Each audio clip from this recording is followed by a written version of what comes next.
محمد یا نبی سلام علیکہ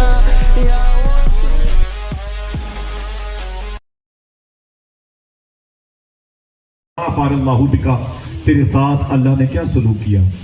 تو میں نے کہا اللہ نے مجھے بخش دیا، اللہ نے مجھے، میں نے کہا اے زبیدہ بتا تو صحیح تیری کون سی نیکی کام آئی، تیری کون سی نیکی کام آئی؟ تو کہتی ہیں زبیدہ جب میں اللہ کے حضور پیش کی گئی مرنے کے بعد تو اللہ نے کہا زبیدہ، میں نے کہا جی میرے مولا۔ اللہ نے فرمایا زبیدہ تو نے بڑا نیک کام کیا، نہر زبیدہ تو نے کھدوائی تھی، میرے گھر کو حاجیوں کو دیکھنے والوں کے لیے پانی کا انتظام کیا تھا، تو نے غربا اور مساکین کے لیے خدمت کے دروازے کھولے تھے، تو نے بغداد شریف سے حج کر بغداد سے اور مکے کی راہ میں تو نے بڑے بڑے مسافر خانے بنوائے تھے، راتوں کو تو جاگتی تھی میرا نام لیتی تھی، قرآن پڑھتی تھی، میرے حبیب پر درود پڑھتی تھی۔ اے زبیدہ لیکن سن، تیری ساری نیکیاں آج ایک طرف رکھی رہیں گی، تیری بخشش کے لیے ایک نیکی آج وہ لائی جا رہی ہے،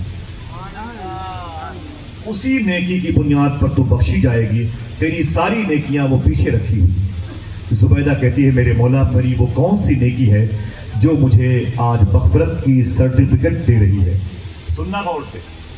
تو اللہ کہتا ہے زبیدہ ایک دن ظہر کا وقت تھا، تو اپنے محل میں اپنی سہیلیوں کے ساتھ بیٹھی ہوئی اور تیری ساری سہیلیاں تیرے آس پاس بیٹھی تھی اور سب کے دوپٹے ان کے سر سے اترے ہوئے تھے اور ایسے زمین پہ رکھے ہوئے تھے، سب آپس میں چیمے گوئیاں باتیں مذاق کر رہی تھی، ساری سہیلیاں، تو بیچ میں راجکماری مالکن بن کے بیٹھی ہوئی تھی۔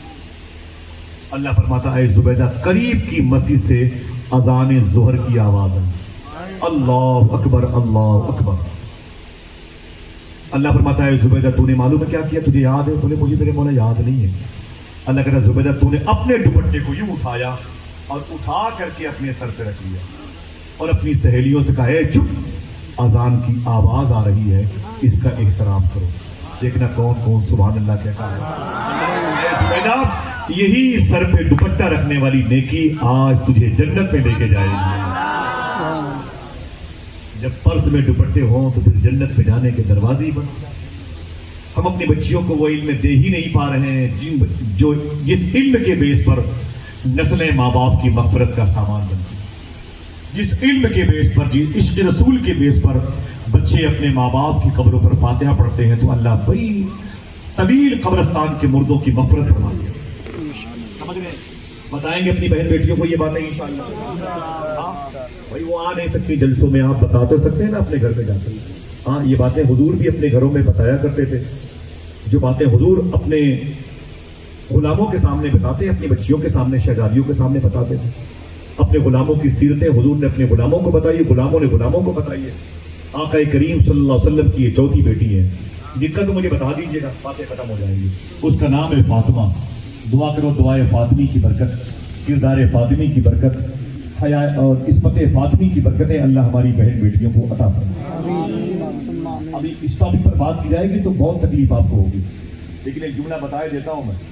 تقریباً 10-12-15 سال پہلے کی بات ہے، میں احمد آباد سے گیا تھا ادھر گجرات کے علاقے میں جن سے میرے ساتھ 2 شاعر تھے کلکتے تھے، وہ ڈرائیور میرے ساتھ واپس ہو رہا تھا تو میں نے اس سے پوچھا تھا کہ آپ کی گاڑی عام دنوں میں کہاں رہتی ہے، کیا کرتے ہو ان گاڑیوں سے، کیا کرتے ہو؟ تو اس نے کہا کہ میں اپنی گاڑی کو راتوں کو ہاسٹل میں لگاتا ہوں۔ آپ کو نیند نہیں آئے گی جملے کو سن کر کے؟ میں بھی جب اسے یاد کرتا ہوں تو مجھے بھی کھانے نہیں اچھے لگتے، لیکن کیا کروں، زندہ رہنے کے لیے کھانا پڑتا ہے، کھانے باہر آ جاتے ہیں۔ اس نے کہا کہ آصف صاحب میں اپنی گاڑی کو راتوں کو ہاسٹل میں لگاتا ہوں۔ میں نے کہا ہاسٹل میں کیا کرتے ہیں؟ بولو کہ اس نے کہا کہ راتوں کو لڑکیوں کی عزتیں جو بلیک میل کی جاتی ہے نا، اس کا میں ایک حصہ ہوں۔ جو لڑکیاں ہاسٹل میں پڑھتی ہیں نا، راتوں کو اپنے جسم کا سودا کرتی ہیں، انہیں میں اپنی گاڑی پہ لاد کر کے ہوٹلوں میں پہنچاتا ہوں، گھروں میں پہنچاتا ہوں۔ پھر بعد میں اس نے معلوم کیا کہا، خدا کی قسم، اس نے کہا میری اس چھوٹے سے موبائل میں اس وقت دکھایا تھا، کہا میرے پاس جو لڑکیاں ہیں جو عزتیں بیچتی ہیں نا اپنی، ان میں 70% مسلمانوں کی لڑکیاں۔ یہ باتیں نہ بتاؤں آپ سے کس سے بتاؤں؟ آپ کہتے میری بیٹی نہیں ہے، حضور کی امت کی تو لڑکی ہے میرے بھائی۔ ہاں